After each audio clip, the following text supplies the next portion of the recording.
Nous voudrions vous emmener ce matin dans un quartier général où se commandent tous les journaux télévisés régionaux. Monsieur le directeur, à quand remontent ces premiers journaux? Il fallut construire, équiper et recruter une petite équipe d'une vingtaine de personnes. Une gageure en ce temps-là. On a beaucoup dit c'était... Normandie, une première. Monsieur le ministre, c'est votre première visite au centre de l'Argue. Vous êtes très satisfait, je suppose. Sur le plan régional et même local, pourrais-je dire, cela a beaucoup d'intérêt. Monsieur le ministre, je vous remercie.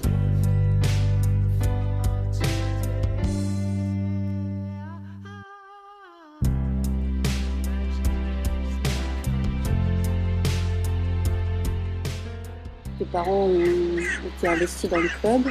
Mon frère a nagé. Mes frères. C'est une famille de nageurs. On était 4 à nager. Pour le club qui a 50 ans maintenant, toi tu l'as connu au début. Et ouais, je suis de la première année. Voilà. Et en plus, tu as eu d'excellentes performances.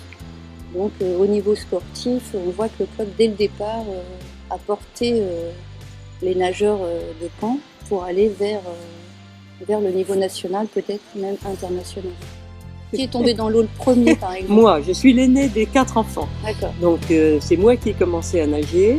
Je savais nager, j'aimais ça. Et j'ai commencé au CNC, le club des nageurs de Caen. Ouais. En fait, on nageait à la piscine de l'université. Ouais, qui a été construite en 55, d'après ce que Alors, qui est la plus ancienne piscine couverte de Caen.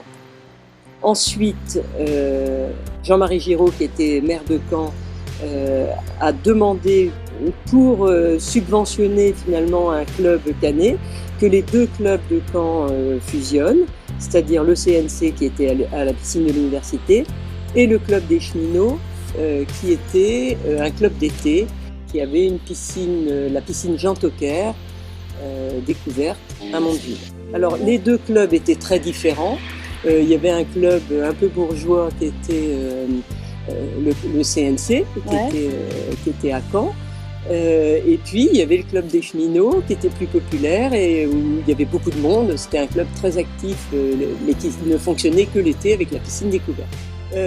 Quand Jean-Marie Giraud a exigé qu'il n'y ait qu'un seul club, les 2 clubs ont pensé au départ que la fusion était impossible du fait de l'écart social qui existait entre les 2 clubs. Et de l'exigence de Jean-Marie Giraud est né l'EN Caen et finalement en 8 jours les 2 clubs se sont rassemblés et tout le monde s'est très bien entendu. Il n'y a jamais eu le moindre problème dans cette union des 2 clubs. Jamais. Tout s'est bien passé dès le premier jour. C'était l'union par une même passion. Voilà, c'est ça, exactement. Et aucun problème, ni au niveau des dirigeants, ni au niveau des nageurs, ça n'a posé absolument aucun problème. Donc Jean-Marie Giraud a respecté sa promesse, il a bien soutenu la création de ce nouveau club, il a donné des créneaux tous les jours. Alors je me souviens, les créneaux c'était de 17h, il devait y avoir une ligne d'eau ou 2 lignes d'eau de 17h à 19h pour les nageurs de compétition. Et sinon, il y avait le mardi, le vendredi, le soir de 20h à 22h. Pour les débutants, ça a commencé comme ça. D'accord. Mais c'était déjà extraordinaire par rapport à ce qui se passait dans d'autres villes. C'était assez généreux de la part de Jean-Marie Giraud. Donc on avait un entraîneur qui s'appelait Jean-Louis Bouet et qui s'est occupé de nous un certain temps. Alors au niveau de l'historique du club, il y a eu un premier président qui a participé à la fondation du club, je crois, sans certitude absolue, c'était l'ancien président du CNC. Donc il a pris la présidence et puis juste après, il a cédé le flambeau à mon père, Monsieur Créance, qui a pris la présidence uniquement parce que ses enfants nageaient et qu'il voulait que le club fonctionne bien. En tout cas, mes parents étaient très présents, mon père était président, ma mère était trésorière et le secrétaire du club était Jean-Claude Hu. qui a été par la suite, pendant de très nombreuses années, l'adjoint au sport de Jean-Marie Giraud. Alors moi j'ai appris à nager avec un champion olympique des anneaux. Il s'appelait Monsieur Duverger. Ouais. J'ai appris à nager dans la mer avec ce Monsieur Duverger qui mettait des waders et qui m'emmenait là où il y avait papier. Et j'ai appris la brasse comme ça dans la mer. Et j'adorais ça. Et effectivement, j'ai commencé à nager. Je devais avoir une dizaine d'années. Alors en fait, les niveaux de cette époque-là n'ont rien à voir avec ce qui se passe maintenant. Au bout d'un an, on m'a envoyé au championnat de France, mais j'avais dû faire 3 ou 4 compétitions avant. J'étais vraiment toute débutante. J'étais certainement très douée et on avait très peu d'entraînement. Et au premier championnat de France que j'ai fait, je suis arrivée 2e. Alors là, c'était incroyable. Et finalement, j'ai continué à nager parce que j'avais de bons résultats. Point.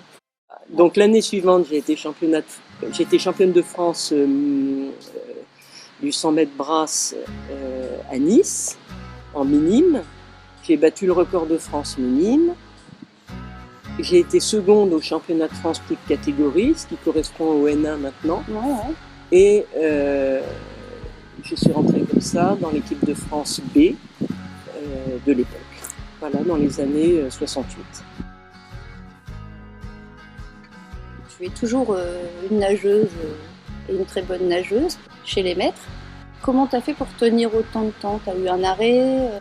J'ai nagé jusqu'à l'université, jusqu'en 4e année de l'université. Ensuite, j'ai eu des enfants, j'ai arrêté complètement pendant 25 ans. Et à la suite de problèmes de dos, je me suis dit, je vais retourner nager. Je suis tombée sur une ancienne nageuse qui nageait avec moi petite, qui s'appelle Catherine Desmier de Chénon maintenant. Et elle m'a dit qu'on pouvait nager en club entre vieux. Je me suis inscrite à la rentrée et le virus est revenu et voilà. Et tu continues à être championne régulièrement. Et voilà, mais en fait la hiérarchie chez les masters est respectée. Tous ceux qui montent sur les podiums des championnats de France Masters sont ceux qui montaient sur les podiums quand on était jeune. Ouais. Qu'est-ce que ça t'apporte aujourd'hui de nager encore par rapport à quand tu étais jeune par exemple? Moi, ça n'a rien à voir. En fait, c'est une natation de la maturité, c'est-à-dire qu'on y va pour des avantages de santé, de bien-être, de retrouver des amis. Les résultats n'importent peu, vraiment. Ça fait plaisir. Ça fait plaisir, mais c'est pas fondamental. La convivialité aussi? Oui, la convivialité, retrouver des amis, l'ambiance, l'impression de redevenir des gamins. C'est plaisant, c'est amusant. On se comporte un peu comme des ados, même si on a 40, 50, 60 ans, et c'est rigolo. Et l'écart entre les âges pose pas de problème? Non seulement il ne pose pas de problème, mais enfin, les jeunes diront peut-être pas ça, mais c'est vraiment très agréable d'avoir des amis de tous les âges, de tous les horizons. C'est très plaisant. Par rapport à la natation master, est-ce que tu trouves que c'est bien aussi que des anciens grands champions français reviennent nager parmi les masters? Par exemple, Dubos qui vient nager. C'est le cas, par exemple, Nathalie Macaire qui me bat très souvent, même si c'est pas systématique. Elle a été 14 ans en équipe de France. Elle était imbattable à l'époque. Évidemment, personne ne la connaît sur le plan médiatique. Est-ce que tu penses que c'est stimulant pour les autres nageurs? Pas forcément. Pour des nageurs qui commencent à nager plus tard, c'est inabordable comme niveau. Mais ça donne aussi de la valeur à la pratique. C'est une belle leçon aussi, je pense, pour les nageurs, aussi. On va dire, tardifs. Oui, aussi. On peut être très bon en maître que si on a été très bon quand on était jeune.